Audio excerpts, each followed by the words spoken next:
Sebelum melanjutkan, jangan lupa subscribe dulu, terima kasih. Bab 68 Ujung Biru terungkap. Lebih tua. Matanya berbinar dan dia mendorong kesadarannya keluar dengan sebuah penyelidikan. Dua pria lainnya adalah Master Warrior penuh, yang telah menyelesaikan level-levelnya. Tidak heran mereka bisa muncul di belakangnya tanpa dia sadari. Dibandingkan dengan hanya menghadapi lelaki paruh baya pertama yang mana kemenangan sudah pasti, kedua pria ini, tetua senior dan tetua keempat berbeda karena mereka menilai sosok Feng Jiu yang sangat memikat, berpakaian serba merah. Kalau mereka tidak diberitahu sebelumnya, mereka tidak akan bisa mengetahui bahwa sosok yang tampak seperti laki-laki berpakaian laki-laki itu sebenarnya adalah seorang gadis. Bahkan mereka berdua yang telah melihat dan mengalami sebagian besar dunia harus mengakui pada diri mereka sendiri bahwa orang di hadapan mereka memiliki energi yang tidak dapat dibedakan sebagai pria atau wanita. Dan terasa begitu dalam hingga tak terduga. Dengan tingkat kultivasi mereka, mereka tidak mampu melihat levelnya. Apalagi yang bisa kau sebut selain tak terduga. Sejak mereka muncul, mereka tidak melihat sedikit pun ekspresi terkejut atau takut. Bibir yang terbuka di luar topeng itu memiliki senyum samar yang menyeramkan, yang membuat hati mereka berdua dipenuhi dengan kewaspadaan dan kehati-hatian. Siapakah dirimu sebenarnya? Mengapa kamu memilih untuk menentang keluarga Su?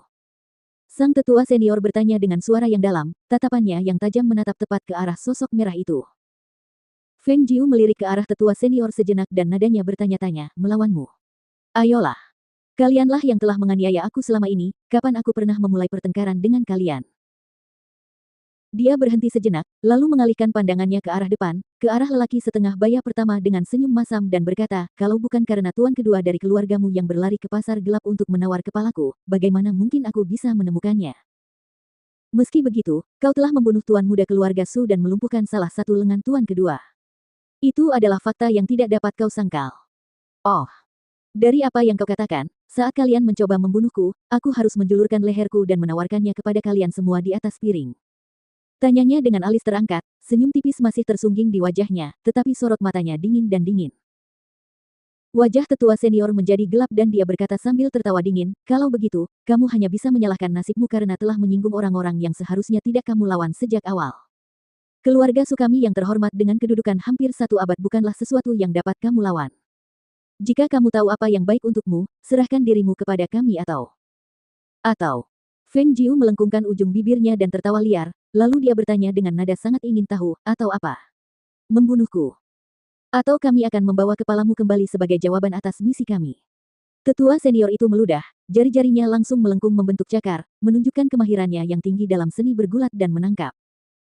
Kalau begitu biar aku membalas dengan cara yang sama dan melihat bagaimana kau menghadapinya. Dia tertawa dingin dan tubuhnya segera bergerak untuk menghadapi lawannya dalam pertempuran. Tetua senior itu mengisi tangannya dengan kekuatan mistis yang kuat dan tebal dan mencengkeram pergelangan tangan Feng Jiu, berpikir untuk memutarnya ke belakang, tetapi Feng Jiu licin seperti ular saat dia melepaskan diri dari cengkeramannya dan membalikkan pergelangan tangannya untuk mencengkeram pergelangan tangannya, segera menariknya ke depan. Tubuh bagian bawahnya kehilangan keseimbangan dan dia merasakan gelombang kekuatan dari tangan Feng Jiu yang masih memegangnya, tiba-tiba mendapati dirinya terangkat dari tanah dan terlempar ke belakang. Sang tetua senior kemudian menyebarkan kekuatannya dan berjuang untuk menemukan keseimbangannya saat ia membalikkan tubuhnya untuk mendarat di tanah. Wajahnya muram saat ia berkata, saya melihat bahwa Anda memang tahu beberapa gerakan. Sayang sekali, kematian akan menjadi satu-satunya hasil di sini hari ini. Sungguh disayangkan. Dia mengangguk setuju, menatapnya dengan penyesalan dan simpati, seolah-olah dia sudah memastikan bahwa orang yang akan mati adalah tetua senior.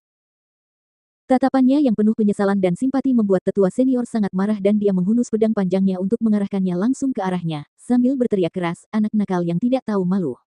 Kau harus membayar mahal untuk sikapmu yang merendahkan. Kepalamu akan kuambil hari ini. Ujung pedang itu menunjuk ke depan, saat energi mistis yang kuat dan kental mengalir dari tubuh seperti air pasang saat melonjak keluar, berkumpul di ujung pedang yang tajam. Dalam sekejap, aura jahat yang dipenuhi dengan penindasan yang menyeramkan keluar dari pedang. Tetua senior itu menyerang dalam sekejap, membawa serta amarahnya yang mengerikan saat dia bergerak lebih cepat dari kecepatan suara saat dia menyerang sosok merah itu. Dentang.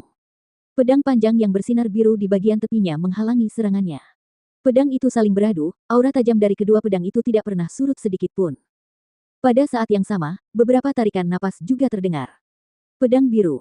Pedang bermata biru.